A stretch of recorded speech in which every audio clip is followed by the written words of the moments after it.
Hey everyone, I'm your host today, Jordan Yang. Welcome back to another episode of Uni-Rex 5817. During the past few weeks since kickoff, we've actually started to build our field. Today we have Joseph Quintana.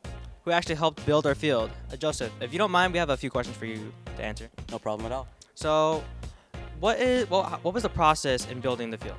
Well, first off, we started with building the communities, and after we completed that, we moved on to human player stations, and we built the actual charge station not too long ago, and all we're missing now is the other player charge station. All right. What was your part in building the field? I had my hands on everything, but I put a lot of effort into the charge station and community.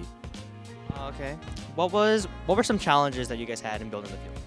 Well, when it came to the charge station, the hinges that we used were not strong enough, and they kept on sort of falling apart, and the screws weren't big enough, so it was very weak, and whenever we would stand on it to tilt it, it would fall apart. So that was one of our main challenges.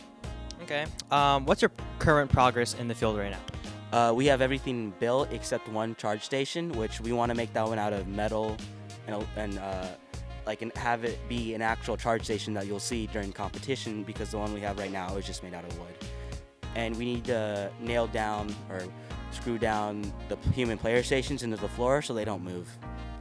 So we've had other teams on our field before, is that correct? Yes, we host scrimmages with other teams in the area for practice, and then we've also hosted teams and we've fed them during CVR.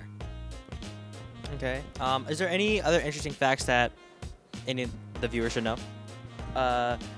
We do have mentors who supervise us, but when it comes to cutting, building, and installing everything onto the field, that is primarily done by students. And when, as a team, not one or two people, we have a large group of people who work on the field together. And that's all I have for you. All right. Thank you, Joseph. We hope to see you more in the future. For sure. As well as to you too, viewer. If you have any questions, be sure to comment them down below, and we will happily answer them. Thank you for watching.